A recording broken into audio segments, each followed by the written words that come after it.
Eh, sabi ni Sherwin Gatchalian. Ito, interview kay Sherwin Gatchalian. Nandito na sila eh. Sana pumunta na lang sila dito. Why all the drama of pupunta pa doon, may press con? Nandito na sila. This is the best.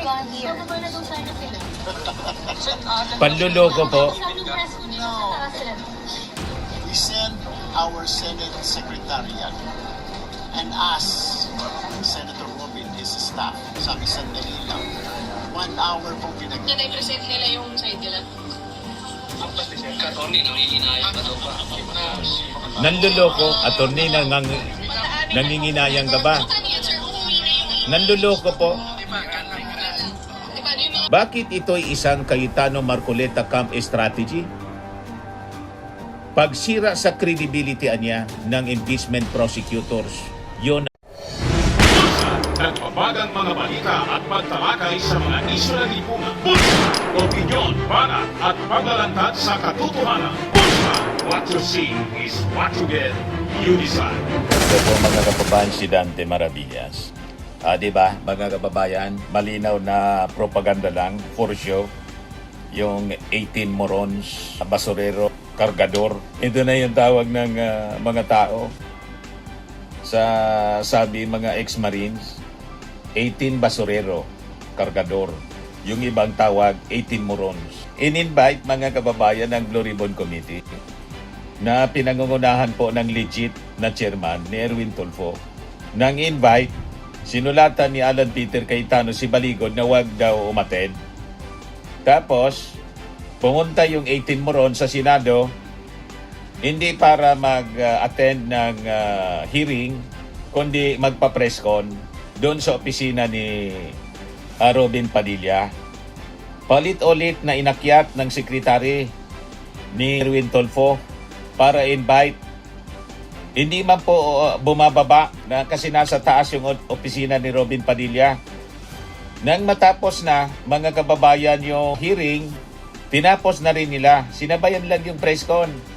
Sinabayan nila ng press con. Nang matapos na, tinapos na rin nila yung press con para magpropaganda at sabihin na nagkamali lang sila, mga kababayan, sa pagsabit kay Loren Ligarda. Masaya si Loren. Kitang-kita sa mukha. Baligod, ex-bagmen did not deliver to Ligarda. At nang matapos na, sabi ni Baligod, sayangan niya kasi natapos na yung willing sana niya na mag-testify. O diba, harap-harapan na panluloko? Willing daw na mag-testify, kaya lang tapos na niya. Nang ini-invite, ayaw. Hindi iniintindi. Yung nag-invite na sekretary, mga kababayan, di ba harap-harapan na panloko? Optics. Yan sabi ni Sherwin Gatchalian. Ito, interview kay Sherwin Gatchalian. Nandito na sila eh. Sana pumunta na lang sila dito. Why all the drama of pupunta pa doon, may press con? Nandito na sila. This is the best venue to tell the truth. Ayan, nagpa-press con. Sabi ko nga, kung ang puso mo, malinis ang konsensya na magsabi ng totoo, pumunta ka dito. Kahit na i-contempt ka, kahit na duru-duruin ka, magsabi ka lang ng totoo. Nandito na kasi sa building eh. 5th floor, 2nd floor to, konting hakbang na lang. Nandito na sila. So, why all the trouble of may press con and everything? This is the best press con. Nandito kayo lahat eh. Di ba? Malinaw na puro drama. Optics nila, propaganda. Para hindi masabi na hindi sila willing na magsalita. O ngayon, hinamon pa si Erwin Tulfo na mag-inhibit daw. Kasi sangkot ka niya dito. Sabi ni Erwin, mag-inhibitan niya ako basta pumunta sila. Sabi ni Erwin, handa na mag-inhibitan niya ako sa pagdinig ng Blue Ribbon Committee hinggil sa flood control issue. Ito'y matapos na hilingin ng 18 dating bodyguards ni Saldico ang kanyang pag-inhibit bilang kondisyon sa kanilang pagdalo. Sakaling matuloy, si Senator Kiko Pangilinan anyang hahawak at magpipreside sa naturang hearing. Aber daw, ang daming paligoy-ligoy, rason. Pumunta daw sila doon kasi in-invite ni Robin Padilla. In-invite sila, mga kababayan, officially. Pinadala ng sulat ng Blue Ribbon Committee. Inarang ni Alan Peter Cayetano. Pagkatapos, pupunta rin pala. Pero hindi pumunta sa Blue Ribbon hearing, kundi pumunta para magpa-press con sa opisina ni sa opisina ni Robin Padilla, o di ba, harap-harapan na panloko. Kasi nga po, ayaw matanong. Kasi pag ginisa sila, mga kababayan, mabubuking yung mga kasinungalingan nila. Malinaw. Ito. Pakita nila sa media para mapanood sila ng tao sa social media. Pumunta sila, matapang sila. Pumunta sila dito. Panloko. Pwede sila pumunta dahil bisita sila ni Senator Robin. Hindi naman pwedeng harangin yun. Pero yung invitation namin, hindi sila pumunta dito ay niliyo pa. So, pinapakita sa tao na matapang sila, pumunta sila dito. Ay yan, walang pipigil sila. Hindi ka lang pipigilan dahil bawal mapigilan. Tapos, yung mga propaganda na mga trolls nila, mga kababayan, in-invite niya sa Senado. Pagkatapos, hindi man pinapapasok sa Blue Ribbon na committee hearing. Anong hindi pinapapasok? Na paulit-ulit na pinasundo, iniimbita doon sa taas, na pumunta pababa. Hindi man iniintindi, tuloy-tuloy lang yung press con. Pagkatapos ng press con, tinapos din nila, pagkatapos ng hearing ng Blue Ribbon, tinapos din nila yung press con. Sinasabayan yung committee hearing, sinasabayan ng propaganda, pa-interview live sa media. Nang matapos na yung hearing, tinapos na din yung press con. Tapos sinabi, ay sayangan niya, tapos na yung hearing. Willing sana niya kami. Pagkakataon na magsalita doon. What? Loko talaga po. Harap-harapan panloko po. Pwede kasi Budol. this is just a meeting. It's not a hearing. So, kailangan muna namin Yung rason, baka daw i-content. Sabi ni Erwin Tulfo, hindi man niya sila i-content kasi hindi man niya ito yung hearing na plano nila. Consultation muna niya. Sabi ni Erwin Tulfo. Siguro, tingin ko, strategy ni Erwin na consultation para hindi nga matakot. Diba kay contempt. Pero pag pumunta doon, i-convert na nila sa official hearing. Trap sana, mga kababayan yon. Hindi nagpa-trap yung mga morons. Siguro may nagtitimbre din. Trap yan. Pag pumasok kayo doon, i-establish nilang official hearing na yon, hindi na consultation, then may contempt power na. So ayaw nila mag-contempt kasi ayaw nilang magsalita ng totoo. Yan ang totoo niyan. Kasi kung totoo yung sinasabi nila, hindi sila matatakot sa contempt. isang committee, ang Blue Ribbon Committee.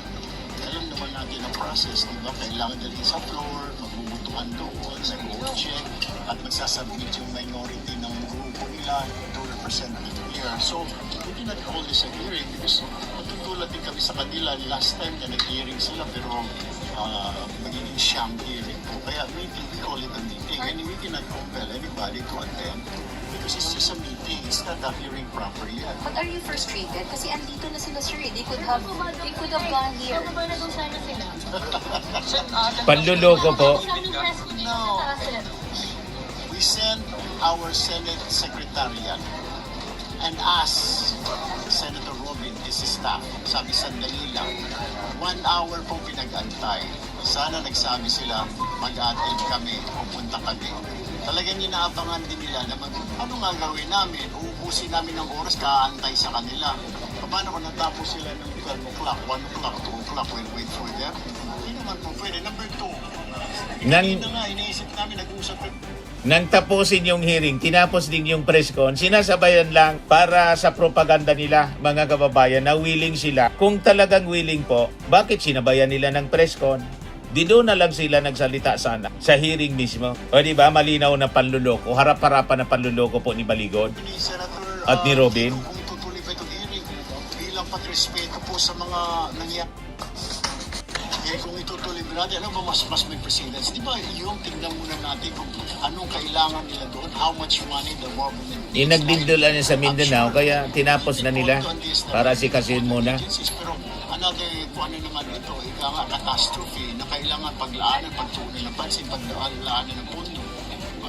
Mas importante ba itong pag-testimonya ng 18 months? Makakapag-antay naman ito. Kaya papaligan natin sila. Then, itahan namin natin ulit sila. Pero papelda po kayo ng case na magsabitin mo rin? Yes, mamaya po. Magpa-file po ako ng case. Sinasabi ng 18 months Kakasuhan niya. sila pag cyber libel.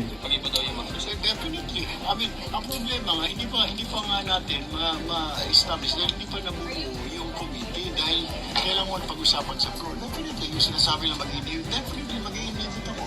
Plano ko nga sana kaso mga meeting pa lang ito. Pag sa hearing proper, I will announce, I will inhibit, I will give the floor to the Vice Chair. Or magtatayo kami ng subcommittee kaya pag-uusapan din sa floor dahil Senator Kiko to handle it. Itong flood control. Ang problema kasi, wala tayong katapusan itong investigation. Naibigay na pala ni Senator Ping yung kanyang report sa Ombudsman. Kaya may mga na kasuhan na, may mga na-warrant of arrest na, may piniprepare pa ngayon na ma-arresto. Because of the result of the Blue Ribbon hearing natin previously under Senator Ping, yun pa problema nun, redundant na. Mabanggitin rin naman si ganito. Will you still invite them pag nag-hearing proper na itong aging body? Of course. I mean, gusto nga natin marinig, di ba? Gusto sila i-confront. And that's one of the reasons kaya ayaw sumunod ayaw pumunta itong mga congressman. Kasi wala silang makumpronta eh. They want to confront. They told me, sila JCA, sila Congressman Albert, pupunta kami dyan pag nandyan sila. Sabi ko, Harap-harapan na panloko ni Baligon, mga kababayan, at ni Robin Padilla. Ito, nang matapos yung committee hearing, tinapos din nila yung press con. pupuntahan ko si Senator Soto. Pupuntan daw niya. Saan yung pupuntahan, sir? Panloko. Makikipag-dialogue lang, sir. Sir, are you disappointed na natapos na yung hearing? Hindi na kayo nakapunta? Consultative hearing na lang daw yun eh. Sinabihan ako. Pero nangihinayin ba kayo, sir? Oo, sayang yung opportunity. Sayang daw yung opportunity. Nagiging kami sa entrance din kasi. Pero you are willing to Di ba? answer any question, di ba? Yes, ma'am. Kung talagang willing sila na magsalita, inuna nila yung hearing. Tapos na lang sila nagpa-press con after the hearing. Sinabayan talaga nila. So malinaw mga kababayan, ang target nila magpropaganda. At sabihin na willing sila, kaya lang may press con muna. Importante yung press con kaysa sa hearing. Di ba? So dapat, kung talagang magsasabi sila ng totoo, yung invitation, hindi dapat hinarang ni Alan Peter Cayetano. Hindi sinulatan si Baligon. Pangalawa, pumunta din naman pala, kasi in-invite daw ni Robin Padilla, ano pang rason na hindi pupunta doon na may official invitation sa mga 18 morons, yung committee ni Erwin Tulfo. Pagkatapos pumunta doon, pumunta sa opisina ni Robin, nagpa-press con para sabayan yung hearing. Di ba? Arap-arapan mga kababayan na panluloko. Dapat daw individual na mga... Pagkatapos, nung matapos, nasasabi na, sayang. Puro ito panluloko mga kababayan. Huwag tayong naniniwala. Propaganda nila para manira. At malamang sa malamang may nagpupundo. Affidavit ang dala ninyo, hindi po yung mga group or choice affidavit. Ano pong basis nun? Is there any basis in law or any rules na kailangan individual? Wala eh. Kaya dapat ito, si Baligon, hindi na po binibigyan ng atensyon ng mainstream media. Kaya namimihasa. Baka kasi may pundo din. Kaya pinapatulan. O di ba? O baka pinapatulan din ng mainstream kasi it's you know, a story, controversy. Kaya lang nagagamit sa propaganda nila. Sir, if ang patawag sila ng isa pang hearing, attend kayo? Yes. Mag-yes na naman. Sir, yung 14 days, nabigay nyo na kay Sen Padilla? Maya-maya, pag-alis ko.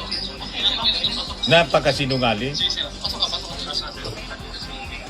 Yan o. Sir Robin, kayo nanghihinayin na natapos na po yung hearing? Hindi na nakapunta sila attorney? Wala tayong magagawa. Sayang pa. Wala daw magagawa, natapos na. Kung talagang gusto ninyo, ba't sinabayan mo ng press con? Sir, para sana na-present nila yung side nila? Attorney, nangihinayang ka daw ba? Nanluloko, attorney nanginginayang ka ba? Ano yan, sir? Uuwi na yung hearing. Nanluloko po. Diba, yung mga uuwi dapat ang probinsya? Yun nga, yung naglalamay ang naawa. Arap-arapan na panlulokong ginagawa nila. Doon pa lang sa binawi yung pagkasangkot ni Loren kasi kaalyado nila. Tapos na po. Falsus in uno, falsos in omnibus. Sabi natin kanina, checkmate na sila. Mga DDS na lang mga kababayan maniniwala sa kanilang kwento. Kasi yung mga DDS po, puro man sinungaling. Kaya malinaw po, distraction itong ginagawa nila. Tama itong isang commentary na binigay sa atin ng isang anonymous na observer mga kababayan. Hindi ko na lang i-mention. Nagpadala siya ng contribution based sa kanyang observation. Sabi niya rito, ang tinaguriang anya na 18 Maleta Boys ay mga bayarang marites na walang ebidensya at credibility based sa kanya pong sa tingin niya sa takbo ng mga kaganapan ngayon. Ang kanilang tanging tungkulin ay lumika ng ingay niya at kalituhan para ilihis ang atensyon ng taong bayan at guluhin ang mismong impeachment trial ni Sara Duterte. Gumagawa sila ng gulo. Ang 18 mga Maleta Boys ng tawag ngayon, mga kargador, tinawag na kargador, ay ginagawa ang kanilang itinalagang trabaho, ang mag-ingay, mag-asik ng kalituhan at maging isang malaking pambansang distraction. Correct. Wala niyang credibility. Ang kanilang mga salita, worthless, puro basura at walang kwenta. Ang kanilang kredibilidad at credential ay zero. Walang halaga. Matapos kumpirmahin ng armed forces na sila ay dumaan sa dishonorable discharge o hindi naman talaga naging mga Marines. Kaya po hindi na siya tinatawag ng Palasyo Malacanang as ex-Marines kasi nasisira lang yung pangalan mga kababayan ng armed forces. At hindi naman sila lahat Marines, mga kababayan. At sila mga bodyguards allegedly ni Saldico. Gusto pang dungisan yung ating armed forces para magmukha pong credible sila. Yun ang pinapalabas nila, mga ex-Marines na ibubuwis yung buhay. Kaya tawag ni Loren, bayani. Bayani kasi cleaner na yung pangalan niya. Safe na siya.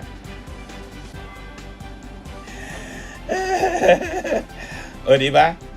So ano niya yung objective? The only objective ang natatanging bilihin o halaga ng mga testigong ito ay ang ubusin ng oras ng bansa at agawin ang focus ng publiko mula sa impeachment ni Sara Duterte. Correct. So ipinapaliwanag dito kung paano ang mismong mga nangunguna sa impeachment trial laban sa Vice Presidente Sara Duterte ay idinawit ng mga tinaguriang 18 Marines sa pagdinig ng kampo ni Senate President Alan Peter Cayetano. Dinungisan yung pangalan ng mga House prosecutors po. Dinawit lahat. So sabi niya rito, sa controversial niya at questionabling pagdinig ng Senate Blue Ribbon Committee na pinangunahan ng paksyon ni Cayetano, direktang idinawit ng mga testigo ang mga pangalan ng mga opisyal na bumubuo sa House Prosecution Team na maglilitis kay Sara Duterte sa Senado. Si Representative Jinky Luistro, yung lead impeachment prosecutor, idinawit sa aligasyon ng pagtatanggap ng kickback. Si Luistro ang tumatayong pinuno ng 11-member prosecution panel ng Kamara. You see, yun ang objective. Sino pa? Si Laila de Lima, dinungisan mga kababayan na napaka-imposibleng tumanggap at walang rason na tumanggap mga kababayan at bigyan kasi nakakulong pa siya, hindi pa siya kongresista. Ba't naman siya bibigyan ng maleta? O di ba? Party siya ngayon ng prosecution panel kasi. Si Joel Shoa, impeachment prosecutor, dinawit din sa listahan ng mga umano'y tumanggap ng pera. Siya ay kabilang sa mga itinalagang taga-usig ng Kamara. Sino pa? Si Sia Alonto Adjong. Si Adjong mga kababayan, siya yung spokesperson, official ng impeachment team ng panel. So sa kabila ng mabibigat na paratang, sabi niya, na nagdala sila ng mga maleta ng cash, walang iniharap na kahit isang pirasong solidong ebidensya gaya ng resibo, CCTV footage, dokumento, na magpapatunay na ang mga particular na prosecutors na ito ay aktwal, na nabigyan. Wala. Kwento lang nila. Di ba, mga kababayan? So sabi niya dito, bakit ito'y isang Cayetano Marcoleta camp strategy? Pagsira sa credibility niya ng impeachment prosecutors. Yun ang objective. Sa isang impeachment trial, ang Senado ay nagsisilbing hukuman kung saan ang mga kongresista nagtatayong taga-usig o prosecutors.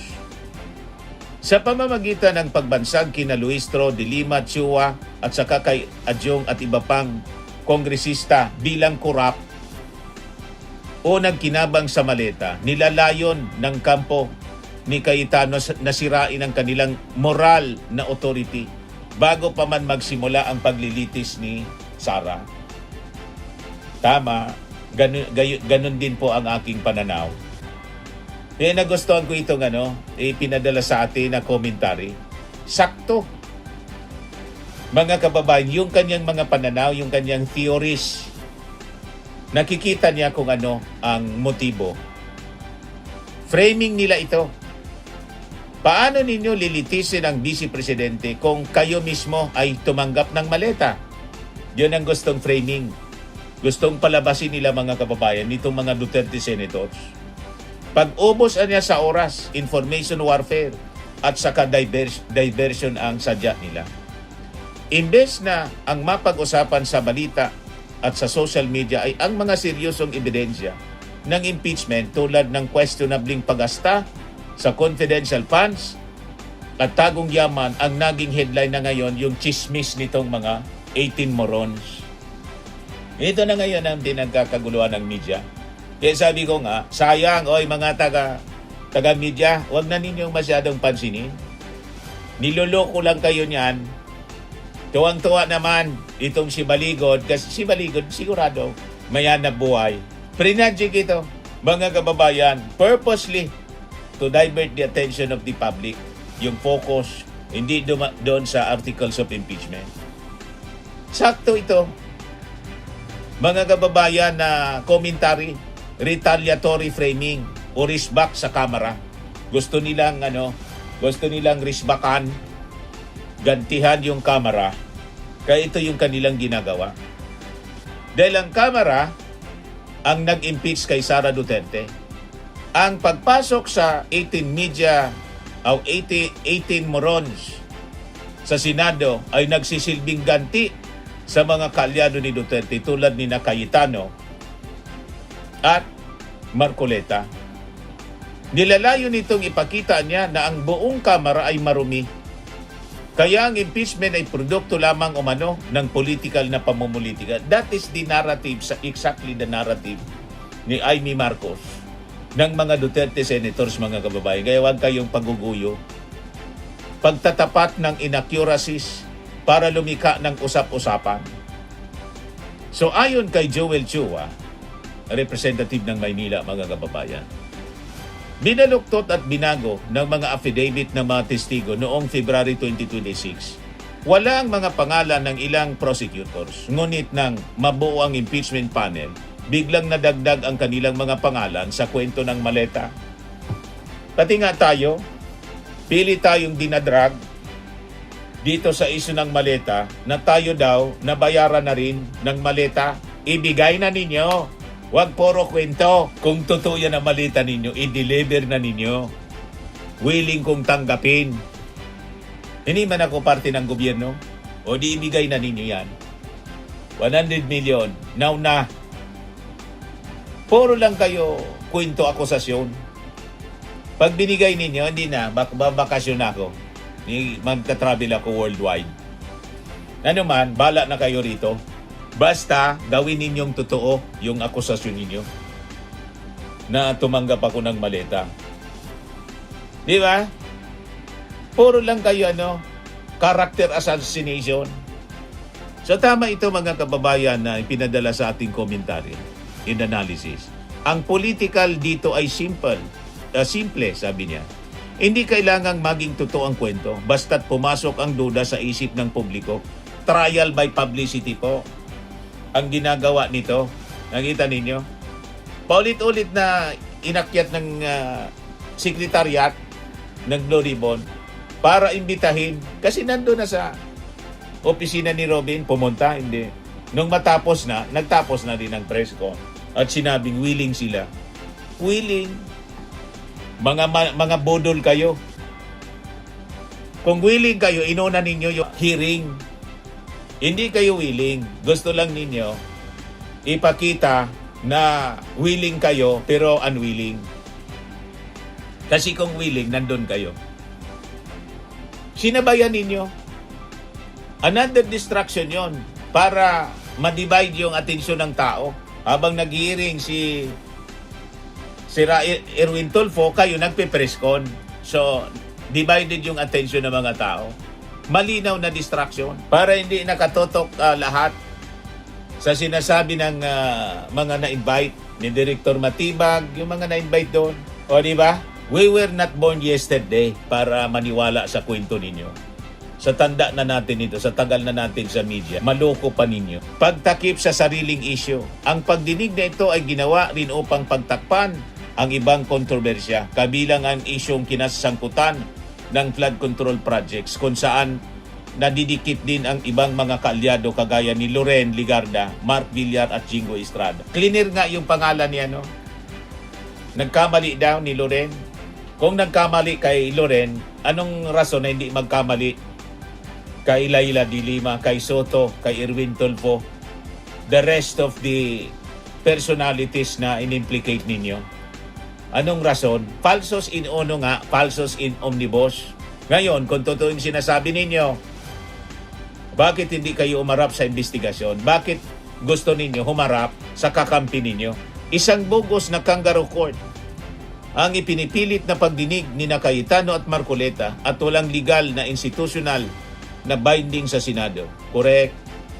Ito ay isang illegal na subcommittee hearing na walang basbas ng opisyal na sekretariat at majority sa Senado. Sila man lang nag-usap-usap. Ang paggamit sa institusyon niya ng Senado para sa personal na interes ng Paksyong Duterte ay isang tahasang pambababoy sa rules of the Senate. Correct. Binaboy nila, mga kababayan, yung Senado natin. Sa elementary law, may ganito anya na sinasabi, he who alleges must prove. I-prove ninyo kasi kayo ang nag-aakusa. Sa batas, ang simpleng pagturo at pagbanggit ng pangalan ay hindi ebidensya kundi isang malisyosong chismis. Correct. Ang pagdawit sa mga prosecutors na walang kalakip na physical documents, bank trails o kahit CCTV man lang ay isang malinaw na paglabag sa due process. Correct.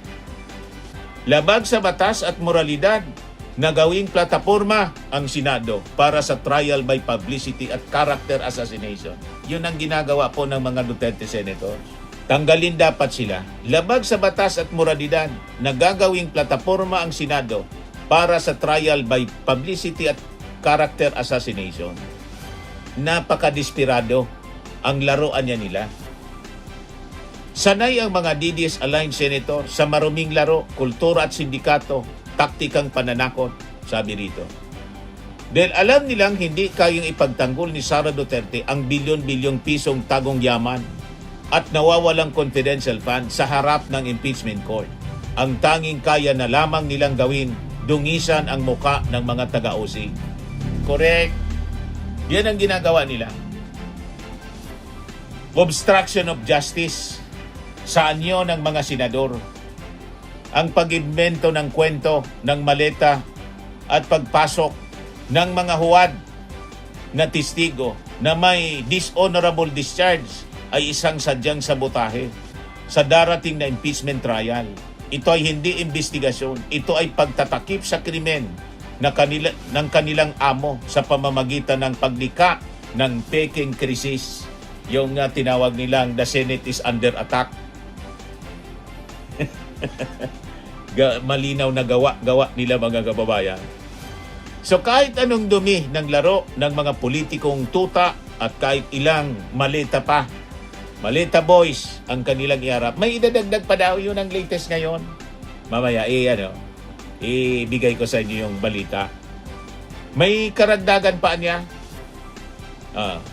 At ang gagamitin pa sa batay sa Senado, hindi na maitatago ang bilyong-bilyong pisong record sa AMLAC confidential fund sa ilalim ng chismis dahil ang hustisya ay diretso pa rin lalakad para sa impeachment ni Sara Duterte. Ready na po mga kababayan yung ating mga House prosecutors. Hindi nila madidistract. Ngayon sabi ni Baligod sa kanina sa Facebook live nila, 14 pang dating bodyguard ni Saldico handang tumistigo. Sabi ni Baligod. Ito yung ginawa nila. Imbes mag-attend doon, nag-Facebook live. Yan o. 18 bagmen, nag-Facebook live sa opisina ni Senator Robin Padilla. Tama si Ping Lacson. Sabi na ni Ping Lacson sa kanyang post, when you are strong on the law, found the law. When you are strong on facts, found the facts. When you are weak on boss, mag-Facebook live ka na lang. Pag hindi mo kayang sagutin sa plenary mismo, i-engage yung mga kasama mo, mag-Facebook live ka. Tulad ng ginagawa ni Alan Cayetano. Yun din ang ginagawa ngayon ni Baligod, ni Robin Padilla. Facebook live sila habang nagsasagawa ng hearing. Kasi ayaw matanong ng mga totoong tanong. Ang gusto nila, sila yung nagtatanong at yung tanong, leading questions. Leading questions sa script nila. Tama po. Huwag kayong pauuto sa kanila, mga kababayan. Swimming and lifting cream, pinapahid po sa mga pulses in affected area. Mainam po sa paninigas ng mga kaso-kasuan. Ito naman po, Automax Radiant Serum. Sa mukha naman yung application, anti-aging po siya. You will look 10 years younger than your age. Sa mga cancer patients naman po, baka lang gusto ninyo itong itry. Neng siya red mixed fruit drink. Hindi mo po siya gamot, food supplement siya. Kaya lang, gawa siya mga kababayan sa goji berry. Yung goji berry, may anti-cancer properties. O ngayon, yung mga inquiries ninyo, dumiritso na lang kayo sa aming messenger sa Facebook para masagot namin agad. Ayos pa? Ayos na ayos niya, Mr. Maravilla. Sa mga nagana po ng malinis and spacious fitness gym, pumunta lang po kayo sa aming Colossal Fitness Gym. May Grab car rental din po kami. But anyway, ito po pala yung aming bagong product na binibenta online. I am worldwide amazing pure organic barley powdered drink mix from Australia. Negosyo to ng aking anak na architect entrepreneur Riz Maravillas. Ayan po. Kontakin na lang po ninyo siya, Riz Maravillas on Facebook. Ang mga health benefits niya, boost immunity, improves digestion, enhance energy levels, packed with antioxidants, prevent cancer. Ito naman po yung bago naming product na binibenta online. Eye Glow Serum, whitening po siya. Tingnan ninyo yung epekto sa aking anak na architect before and now. Yung mga inquiries po ninyo, dumiretso na lang kayo sa kanyang Facebook account, Riz Maravillas.